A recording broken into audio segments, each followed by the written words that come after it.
Octopus. Dans l'émission d'aujourd'hui, nous allons utiliser les ordinateurs pour faire des dessins, des graphiques qui peuvent être utiles aux gens d'affaires, aux scientifiques, aux enseignants. Nous expliquerons ce que signifient les termes haute résolution et basse résolution. Nous verrons ce qu'est un pixel et quelle est la différence entre un téléviseur et un moniteur. Commençons, si vous voulez bien, par voir la façon la plus simple de dessiner sur un écran d'ordinateur. Ah, mais j'y pense, Claudia. J'en ai fait des graphiques dans une émission précédente. J'ai utilisé le logo, justement, pour dessiner un carré et le faire tourner, vous rappelez-vous? Oui, revenons-en au principe, c'est-à-dire au niveau élémentaire. À mon niveau, quoi. Par exemple, certains micro-ordinateurs ont déjà des dessins sur leurs touches. Regardez donc le clavier de l'ordinateur PET. Vous y trouverez toutes sortes de symboles graphiques.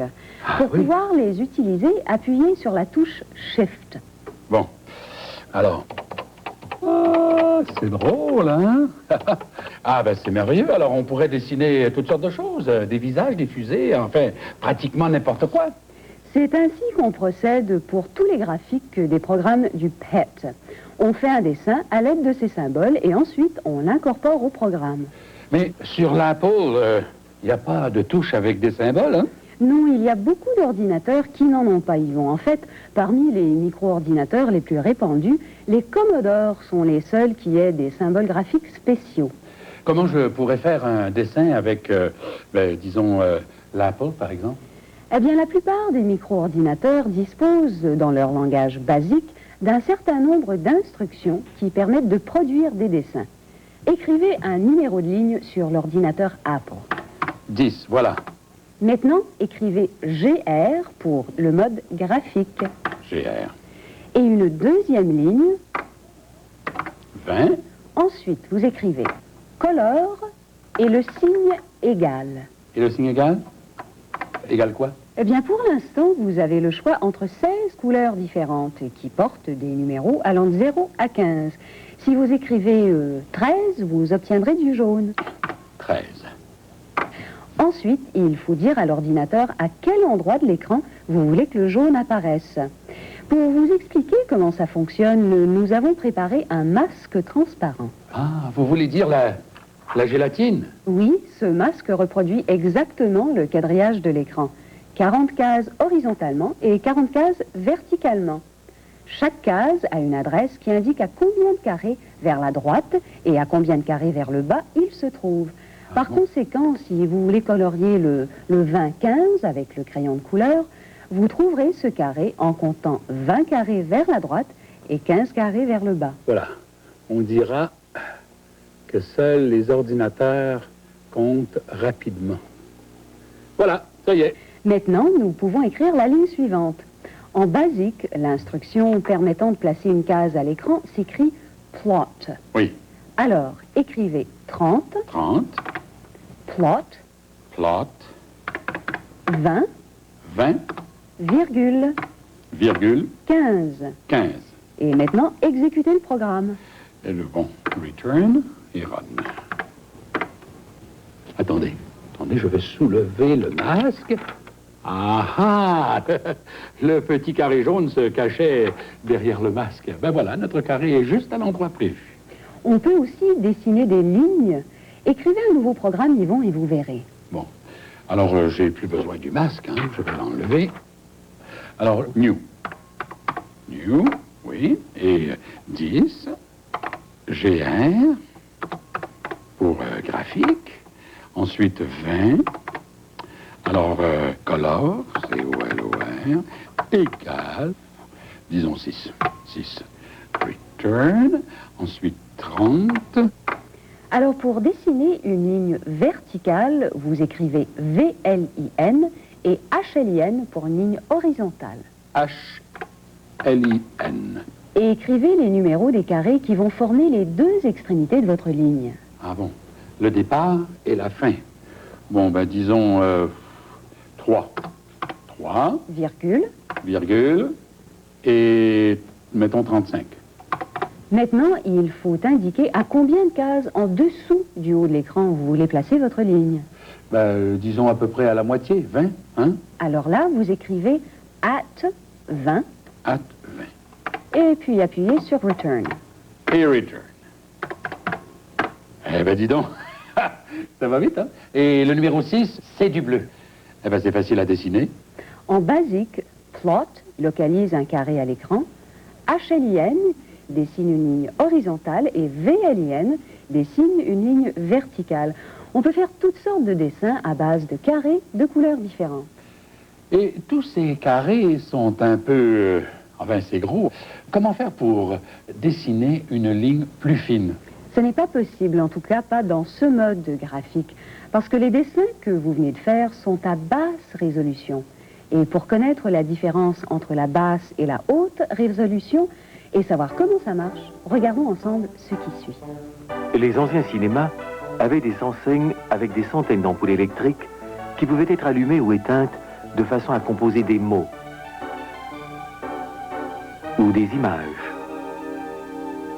C'est exactement comme cela que fonctionne l'écran de votre ordinateur. Si vous voulez voir votre nom en lettres lumineuses, vous n'avez qu'à le taper sur l'ordinateur. Et quand vous écrivez votre nom, vous produisez toute une série de petits points lumineux sur l'écran. Chacun de ces points lumineux s'appelle un point d'image, ou, en abréviation, un pixel. La grille d'un écran d'ordinateur comprend en moyenne 250 points sur 200 environ, ce qui donne un total de 50 000 points.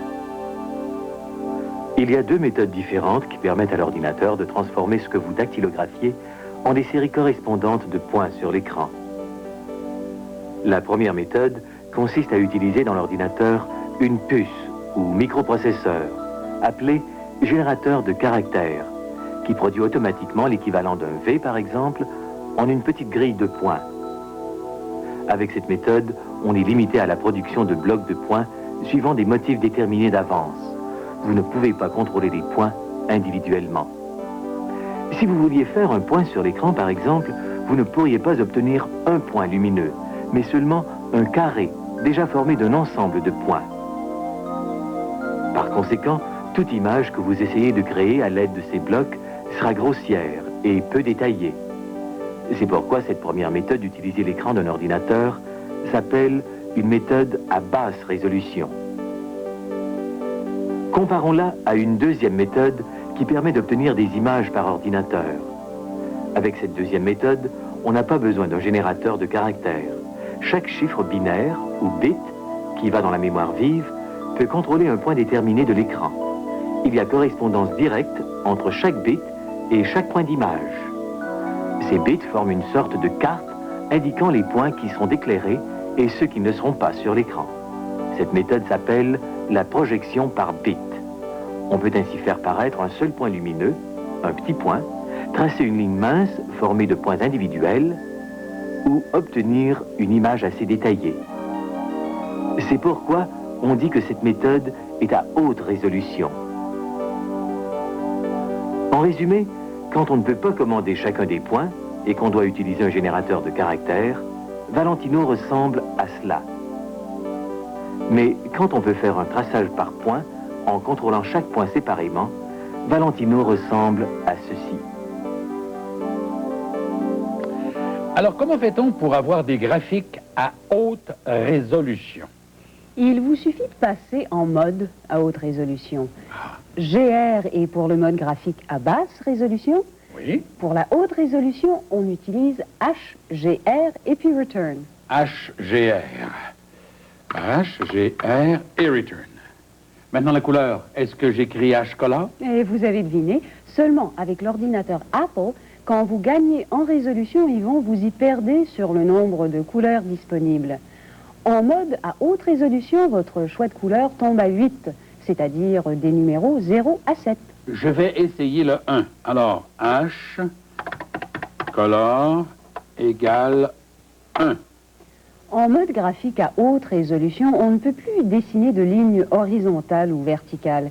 Il faut utiliser plot, ou plus précisément H-plot, pour définir le pixel que l'on veut utiliser. Il y a à peu près 50 000 pixels au point d'image à l'écran, n'est-ce pas? L'écran de l'ordinateur Apple compte en fait 280 pixels horizontalement et 192 pixels verticalement. Mais une partie de l'écran est réservée aux instructions. de telle sorte qu'il vous reste 280 pixels sur 160 pour les graphiques. On peut le montrer en dessinant un cadre tout autour de l'écran. Écrivez donc cette séquence, Yvon. H plot H 1,1, 1,1, le mot to 279,1, 279,1, encore une fois to to 279,159, 279,159, to to 1,159, 159, to 1,1 1,1, et puis return. et puis return. Ah, voilà. Et elle ne fait qu'un pixel de large. Alors elle part de 1 et va jusqu'à 279, de 1 à 159, de 279 à 1 et 259 à 1. Merveilleux. Ah, puis heureusement d'ailleurs, hein, parce que ce serait un peu laborieux de faire un dessin pixel par pixel. En effet, oui. Et c'est précisément la raison pour laquelle on a inventé la tablette graphique. Ah, ça, j'ai toujours eu envie de jouer avec ça. La tablette et le crayon, Yvon, sont branchés sur la carte spéciale. Bon, alors la tablette et le crayon. Voilà. Alors il ne reste plus qu'à enficher cette carte dans l'ordinateur. C'est ça. Bon, être bien sûr que l'ordinateur est éteint. Autrement, on pourrait voir des chandelles.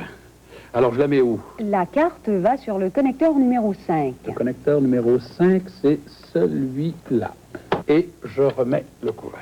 Alors maintenant, Yvon, il faut dire à l'ordinateur de dessiner avec la tablette graphique. En réalité, il s'agit d'un programme tout fait qui est fourni avec la tablette en question. Alors, je vais charger l'ordinateur. Voilà. Graphic Tablet, ça y est. Appuyez sur ESC pour menu. Bon, demandez le Graphics Tablet Software et appuyez sur G, puis sur Return. G et Return. Voilà, c'est prêt. Bon, maintenant, Yvon, vous pouvez écrire ou dessiner n'importe quoi, ce que vous voudrez finalement. Ah oui? Bon. Alors, ah, je vois, le curseur suit la pointe du crayon sur la tablette. Exactement. Et puis, dès que vous appuyez votre crayon, vous commencez à dessiner. Ah. Eh bien, c'est bien plus facile que de dessiner chaque pixel, hein? Oui, n'est-ce pas? Et la tablette graphique correspond exactement à l'écran. Elle est divisée de la même façon, 280 pixels sur 192. Comment je fais pour effacer mon dessin? Vous voyez cette rangée de carrés en haut de la tablette? Oui. Ah, clear. C'est parti. Bon, alors, nous sommes en mode graphique à haute résolution et par conséquent, nous disposons de 8 couleurs. Si vous voulez les voir, ils vont appuyer dans le carré marqué Pen Color, c'est-à-dire couleur du crayon. Ah, voilà. Je choisis l'orange. Et quand vous voudrez recommencer à dessiner, appuyez sur le carré Draw ou dessin. Oh, c'est pas facile de dessiner une ligne droite, hein?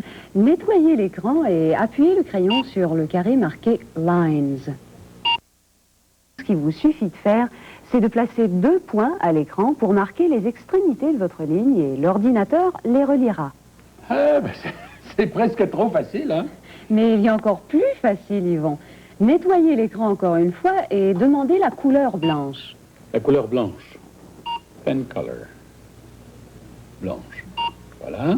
Appuyez sur le carré marqué Frame. Vous avez marqué à l'écran constitueront la diagonale d'un rectangle.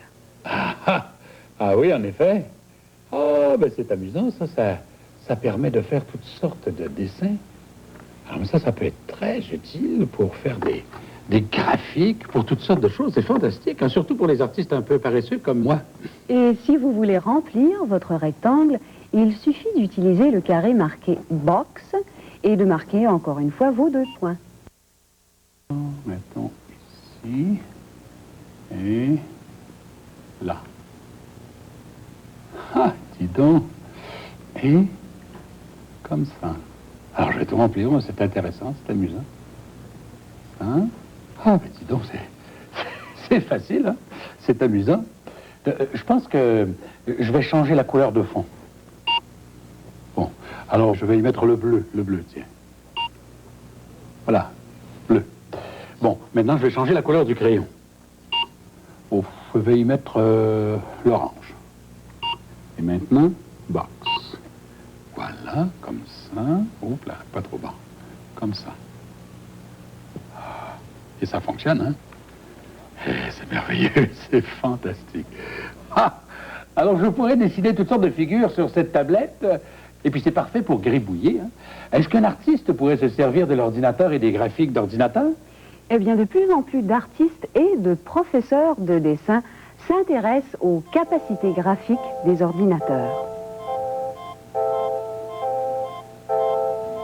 Nous avons en gros pour objectif dans cette série de cours d'informatique la sensibilisation du public à un médium qui est non seulement capable de dessiner quelque chose, mais aussi d'appréhender le temps, d'appréhender un processus et de reproduire ce processus. L'artiste ajoute généralement sa perception des choses à la technologie à laquelle il ou elle fait appel. Une compréhension de cette perception est indispensable aux techniciens qui doivent concevoir le logiciel, l'ensemble des programmes des ordinateurs. Un artiste, sachant qui va s'installer devant l'ordinateur, sera en mesure de concevoir un programme beaucoup plus utilisable, beaucoup plus fonctionnel et en même temps de favoriser la communication à travers ce programme. La machine ne tente jamais de prendre le pas sur le créateur, car elle a été faite par quelqu'un désireux de vous assister. Le HP 9000 a été conçu sur un microprocesseur développé par Hewlett-Packard depuis plusieurs années. Et il contient 450 000 transistors. Cette machine comporte aussi des environnements typiques, soit un seul usager ou encore une multitude d'usagers à la fois. De plus, il y a une ligne complète de logiciels qui est disponible, c'est-à-dire qu'on peut faire du dessin assisté par ordinateur jusqu'au traitement de texte technique pour complémenter les dessins. Si nous regardons les capacités graphiques en nombre de points accessibles, cet écran comporte environ 512 points par 460 points. Ainsi donc, en allumant ou en éteignant ces points, on peut créer un point de couleur ou aucun point visible. À la base de l'écran se situe ce que l'on appelle communément des clés de fonction, que l'on peut définir par programmation. Donc, si je veux savoir quelle est la température lors de la rentrée dans l'atmosphère, je n'ai qu'à peser sur la clé indiquée température et je peux demander immédiatement de représenter ce dessin sur l'imprimante thermique qui est incorporée à bord de ce HP 9000. Toute l'information que l'ordinateur recherche est située sur un disque qui peut contenir 10 millions de caractères. N'ont pas à être des professionnels pour être capables de créer des choses à l'aide d'un ordinateur. Ils n'ont qu'à être des usagers. Ça rend un petit peu ridicule notre façon habituelle de classer, hein? L'art par-ci, la science par-là, la gestion d'un côté. Dans l'ordinateur, tout est fusionné. C'est exact, Yvon. Les graphiques, en particulier, défient tout classement. À peu près n'importe qui peut s'en servir. Nous disposons pour l'Atari d'un logiciel graphique qui s'appelle Graph 2. Et le programme est déjà dans l'ordinateur. Alors, tapez la lettre correspondante. Alors, forme barre, B. Voilà, et return. Maintenant, tapez la première lettre de l'option. Alors, dessinez D et return. Un titre. Supposons, Yvon, que vous vouliez faire un graphique d'un chiffre d'affaires mensuel de votre entreprise. Bon, ben alors, ce serait chiffre mensuel, hein? Soyons imaginatifs. Alors, C-H-I-F-F-R-E, mensuel. Et return. Alors, le graphe peut avoir de 1 à 32 colonnes.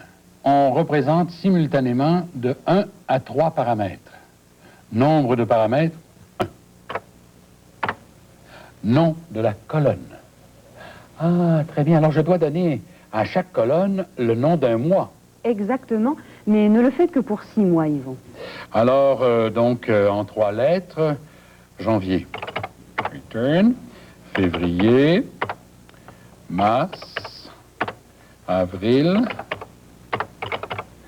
return, J-U-I, return, et pour sortir, donc, start. Donnez maintenant le chiffre d'affaires de chaque mois. Bon, alors 55, return, 67. Alors, on s'en va à 82. Ah, là, là, là, là. 43. Alors, là, le mois de mai, c'est tranquille aussi, 45. Et le mois de juin, 32. Voilà. Ah, petit don, mais alors, n'importe qui peut faire des graphiques et des tableaux sur un micro-ordinateur. Ah, l'illustration graphique est très bien faite, hein? Mais est-ce que tous les micro-ordinateurs utilisent un téléviseur? Non, certains utilisent un téléviseur ordinaire alors que d'autres sont branchés sur un moniteur. Et quelle est la différence entre un téléviseur et un moniteur? Toute cette question d'écran, d'ordinateur est assez complexe, Yvon. Pour éclairer notre lanterne, voyons un peu ce qui se passe derrière l'écran de l'ordinateur. Voici un téléviseur ordinaire. Et voici un moniteur. Si vous examinez l'intérieur, vous trouverez dans les deux cas ce qu'on appelle une cathode, qui projette un faisceau d'électrons qu'on appelle parfois un rayon cathodique sur l'envers de l'écran. Cet écran est enduit d'un produit chimique spécial appelé luminophore. Et un petit point de ce luminophore va briller quand il est frappé par le faisceau d'électrons. Ce sont les points luminescents de cet enduit qui, en brillant et en ne brillant pas, constituent l'image que vous voyez de l'autre côté de l'écran. La cathode et l'écran enduit de luminophore sont enfermés dans un tube à vide. Et cet ensemble s'appelle un tube à rayon cathodique, ou TRC. Donc, le téléviseur et le moniteur peuvent aussi être désignés l'un et l'autre comme un TRC. Voilà pour les ressemblances qui existent entre les téléviseurs et les moniteurs. Maintenant, les différences. Première différence, le téléviseur ne peut recevoir que l'information qui lui parvient sous forme de ce qu'on appelle des signaux en radiofréquence, ou signaux RF.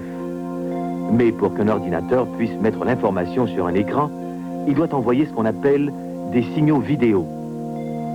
Donc, pour que l'information puisse passer d'un ordinateur à un téléviseur, il faut moduler les signaux vidéo pour les transformer en signaux de radiofréquence.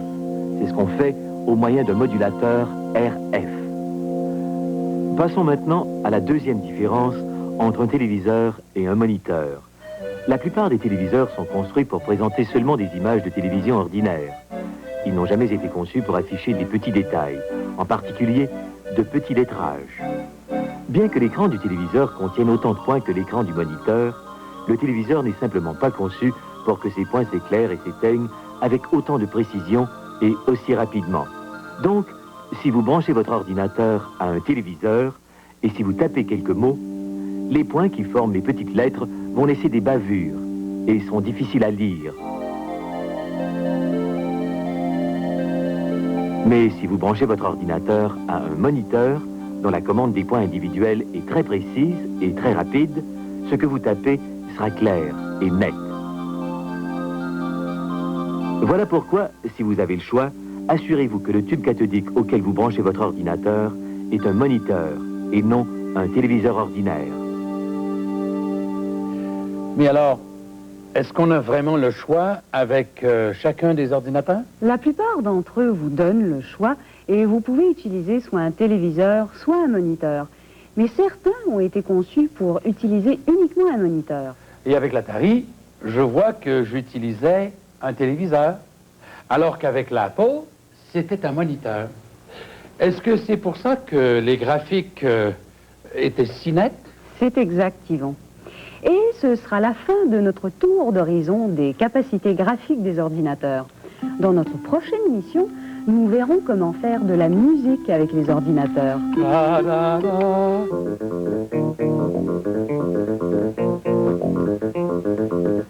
Alors, d'ici là, c'est Claudia qui vous dit au revoir au nom d'Octopus.